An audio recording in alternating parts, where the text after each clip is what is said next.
Assalamualaikum warahmatullahi wabarakatuh. Saya Nadine Kayla Yulinar dengan NIM 2412200024. Di sini saya ingin menjelaskan latar belakang lahirnya Muhammadiyah sebagai organisasi dakwah. Ada faktor internal dan faktor eksternalnya. Yang kedua, menjelaskan tujuan Muhammadiyah sebagai organisasi dakwah. Yang ketiga, menjelaskan makna lambang Muhammadiyah. Tonton videonya. Yang pertama, latar belakang lahirnya Muhammadiyah sebagai organisasi dakwah. Ini ada dua faktor internal dan faktor eksternalnya. Faktor internal yang pertama, lahirnya Muhammadiyah dilatar belakangi oleh kesadaran keagamaan yang kuat dari Kiai Haji Ahmad Dahlan terhadap kondisi umat Islam pada awal abad ke-20. Dalam Mukadimah Ajaran Dasar Muhammadiyah ditegaskan bahwa tujuan utama hidup manusia adalah beribadah kepada Allah dan menegakkan hukumnya dalam kehidupan bermasyarakat. Beberapa faktor internal utama, yang pertama adalah kepedulian terhadap kemurnian ajaran Islam. Banyak praktik keagamaan masyarakat yang bercampur dengan takhayul, bid'ah, dan khurafat. Muhammadiyah hadir sebagai gerakan tajdid atau pembaruan yang kembali kepada Al-Quran. Yang kedua, ada dorongan dakwah amar ma'ruf nahi mungkar. Muhammadiyah lahir sebagai jawaban atas perintah Allah untuk membentuk golongan yang mengajarkan kepada kebaikan dan mencegah kemungkaran. Dan yang ketiga, kesadaran membangun masyarakat Islam yang sebenar-benarnya. Muhammadiyah ini didirikan untuk membentuk masyarakat yang berlandaskan keadilan, kejujuran, persaudaraan, dan gotong royong sesuai hukum Allah.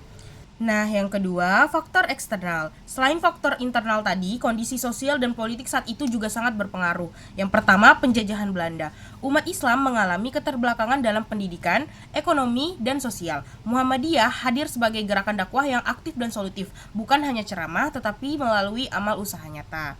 Yang kedua, pengaruh modernisasi dan gerakan pembaruan Islam dunia. Pemikiran pembaruan Islam dari Timur Tengah mendorong lahirnya dakwah yang rasional, terorganisir, dan berbasis ilmu pengetahuan. Nah, yang ketiga, kondisi umat yang lemah secara kelembagaan. Muhammadiyah dibentuk sebagai persyarikatan yang terstruktur agar dakwah Islam dapat berjalan efektif dan berkelanjutan sesuai perkembangan zaman. Nah, sekarang tujuan Muhammadiyah sebagai organisasi dakwah. Tujuan Muhammadiyah secara resmi tercantum dalam pasal 6 Anggaran Dasar Muhammadiyah, yaitu maksud dan tujuan Muhammadiyah ialah menegakkan dan menjunjung tinggi agama Islam sehingga terwujud masyarakat Islam yang sebenar-benarnya. Makna tujuan tersebut dalam konteks dakwah, yang pertama, menegakkan ajaran Islam secara menyeluruh, yaitu akidah, ibadah, muamalah, dan akhlak. Yang kedua, menjadikan dakwah sebagai gerakan nyata, bukan hanya lisan, tetapi melalui pendidikan, kesehatan, sosial, dan ekonomi. Yang ketiga, mewujudkan masyarakat Islam yang berkemajuan, berilmu, berakhlak, dan sejahtera lahir batin. Dan yang keempat, melaksanakan dakwah amar ma'ruf nahi munkar dan tasydid di seluruh aspek kehidupan. Nah, sekarang kita masuk ke pembahasan makna, lambang, atau logo Muhammadiyah. Matahari. Makna matahari melambangkan Islam sebagai sumber cahaya dan energi spiritual yang menerangi kehidupan manusia. Filosofinya, Islam tidak hanya untuk diri sendiri, tetapi memberi manfaat bagi seluruh alam. Dakwah Muhammadiyah bersifat mencerahkan, menghidupkan, dan berkemajuan. 12 sinar utama melambangkan semangat perjuangan dan dakwah yang dianalogikan dengan kaum Hawariyun, yaitu para penolong Nabi Isa alaihissalam. Al-Quran menyebut Hawariyun sebagai penolong agama Allah, namun tidak menyebut nama-nama mereka. Angka 12 dipahami secara simbolik, bukan klaim tekstual Al-Quran. Filosofinya, warga Muhammadiyah adalah penolong agama Allah di setiap zaman. Sinar berarti gerak dakwah yang aktif, menyebar, dan tidak statis.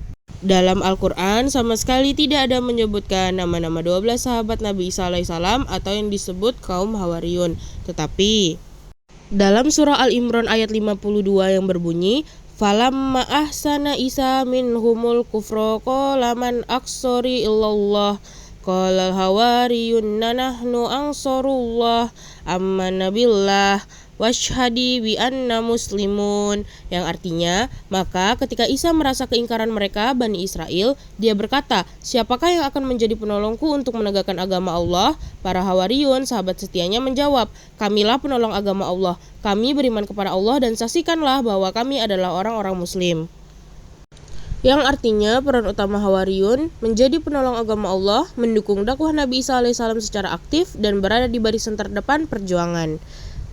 Dalam Quran surah Al-Maidah ayat 111 yang berbunyi, wa iz auhaitul ilal hawarina an aminu bi wa bi rasuli Qalu amanna wa syihad bi annana muslimun. Yang artinya, dan ingatlah ketika aku ilhamkan kepada pengikut-pengikut Isa yang setia, berimanlah kamu kepadaku dan kepada Rasulku. Mereka menjawab, kami telah beriman, dan saksikanlah wahai Rasul bahwa kami adalah orang-orang yang berserah diri, Muslim. Yang artinya peran utama Hawariyun yakni teladan keimanan yang kokoh, ketundukan penuh kepada Allah, dan landasan spiritual dakwah. Dalam Quran Surah Ahsyaf ayat 14 yang berbunyi, Ya ayyuhallazina amanu kunu ansarallahi kama qala Isa ibnu Maryama il hawariyina man aksarillallah. Qala hawariyun nahnu ansarallahi fa amanat ta'ifatum min bani Israila wa kafarat ta'ifah fa ayyadzalazina amanu ala aduwihim fa asbahu zahirin. Yang artinya, wahai orang-orang yang beriman, jadilah kamu penolong-penolong agama Allah sebagaimana Isa putra Maryam telah berkata kepada pengikut-pengikutnya yang setia. Siapakah yang akan menjadi penolong-penolongku untuk menegakkan agama Allah? Pengikut-pengikutnya yang setia itu berkata, kamilah penolong-penolong agama Allah. Lalu segolongan dari Bani Israel beriman dan segolongan yang lain kafir. Lalu kami berikan kekuatan kepada orang-orang yang beriman terhadap musuh-musuh mereka, sehingga mereka menjadi orang-orang yang menang.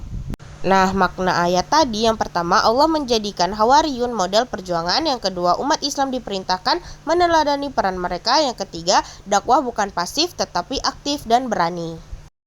Nah, makna warna putih melambangkan kesucian jiwa, keikhlasan, dan ketulusan dalam beramal. Filosofinya, dakwah dan amal usaha Muhammadiyah dilakukan tanpa pamrih, semata-mata karena Allah.